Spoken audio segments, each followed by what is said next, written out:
guys. I want to talk today about the Canadian election. And as a church official, I can't speak because the government has decided to define the church, and we have to accept their definition rather than God's definition. There's something wrong with that. From the pulpit, we ought to be able to speak regarding an election and name names and prove things by the scriptures, whether they are right or whether they're wrong. And there are some candidates that actually have evil platforms, and we should be able to call them out for it. And the government has decided in its wisdom that we must bow before Caesar and not God. That government is the demander of our final worship and our final say-so. And this is an evil in our society, and I will speak truth to power. They have no right to do this. They cannot define the church. God defined it. And so it's a violation of my faith for them to step in and to make this regulation. Of course, what they do is they say, well, you have a right to speak as a private citizen. So I'm doing that. I'm not identifying my church, although I'm active in it. And I'm an elder, a teaching elder in the congregation that I have.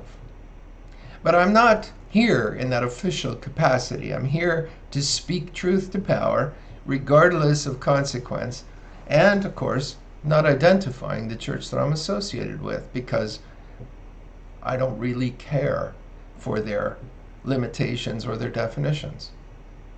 It's the same thing that's true of them deciding whether a church can remain open, or that I should be able to worship God in my own way and keep it very private. Don't spread it. Don't be a multiplier like God made the rest of the world to be.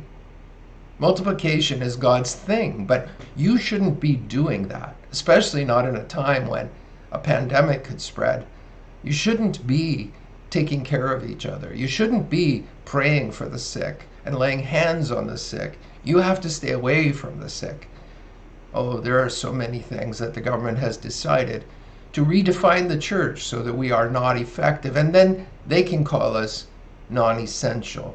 And in truth, the essential part of the church is that without us, they will not be able to put a lid on what they're calling the pandemic.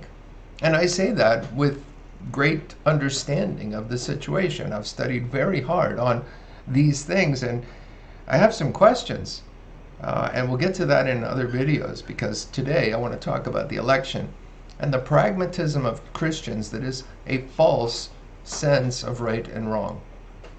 So let's call some things the way they are. I don't need to talk about specific names in this video. As a matter of fact, it would be rather fruitless to do that, because the video is going out to the world.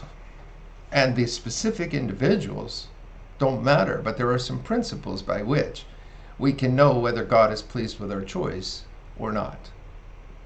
And so here's the basic idea. I've heard a lot of people say, oh, I can't vote my conscience, because if I vote my conscience, the other guy might win. It's like, I'll split the vote. I'll do all kinds of things. Well, let me put a couple of things to rest. Number one is God is not too concerned about the name of the person in the highest office of the land. He says that he sets up kings and tears them down, and so he can manipulate it any way he wants to, and he doesn't count on my vote to do it. He's not asking for everybody to agree with him. God says he'll manipulate it. And so here's what happens. We have the clear case of Donald Trump triumphing in the United States because God intervened. He was not supposed to win. Nobody thought he had a chance. Yet I see so many Canadians on their election deciding that we got to vote for the guy who has a chance. Since when? We have to vote the right thing to do, not the guy we think is going to win. It's not up to us to make that decision. If we vote our conscience, if we vote the real truth of the platform that the guy, first of all, is saying, second of all, whether the guy is trustworthy or not, whether or not the guy has ever told us a lie, or whether his habit is to be honest. These are things that are the important things to decide in our election. First, the platform. What is he saying? Is it right or is it wrong? And if we vote wrong, don't expect God to save us. If, on the other hand, we're voting for the guy who has the right platform, okay, or the best platform, not even the right one, because we're not always given that choice. But to be able to stand before God, if I were to die the day after the election, and to say, I voted the way you told me to vote, as opposed to I voted based on the politics of the moment and who I thought would win and who I thought would not win, nothing will ever change unless we obey God. Jeremiah 18 speaks of this in very particular terms. It says that God gave people instruction, and they said, there's no hope. Nothing will change. Therefore, we will do what we want. And as a result, God's judgment comes upon the nation because they did not believe that God ran the results. So it's not about you, and it's not about your choice, and it's not about, oh, well, we diluted the vote, therefore the wrong guy got in. But here's the truth. If enough of the right guys get in, the wrong guys who actually may run the place have to deal with the number of people who got in, who are on the right side of the issue, and they're going to have to move in the right direction.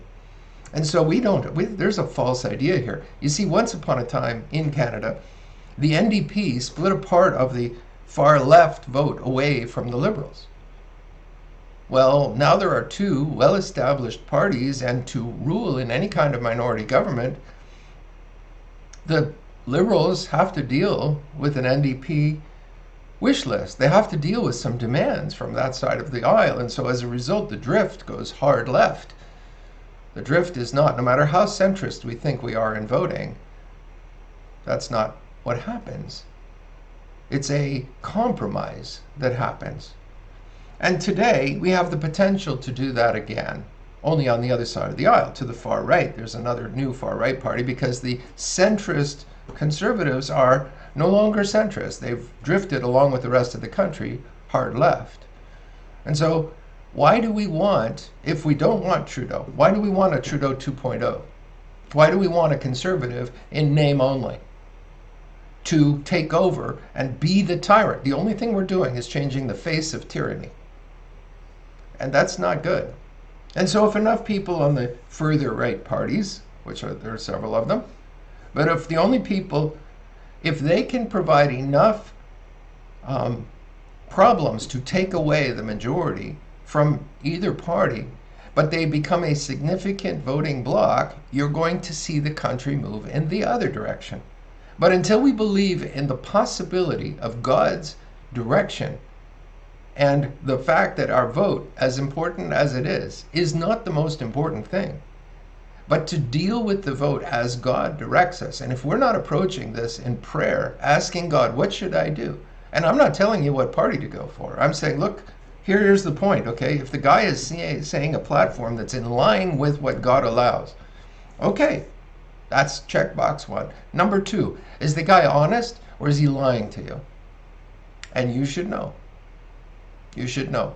The character matters. There are people who want in just because they believe you're sick of the status quo and want to change. And they will promote that they're not the same guy. But if they have the same platform or the same ideology or nothing is changing in a godly direction, we are failing the country by voting in that direction. Even if we lose, to lose and to trust God, to change the hearts of the people who get in. See, it's not about what they're like when they get in even. They have about 4 years, if God tarries and allows things to go normal, they have about 4 years to prove themselves in one direction or another. And in that 4 years, God is capable of working on their hearts. So we can put somebody in, and by the end of their term, they could be a completely different person. So we vote as God instructs us to vote, not as the world says, oh, I'm campaigning for so-and-so, and he's going to be this and he's going to be that. He's not going to be anything you know. He's going to be manipulated by forces beyond his control. The weapons of our warfare are not carnal. They're not the voting machine, but they are. Our job is to do as God instructs with those kinds of situations. Love ya. I'll talk to you in the next video.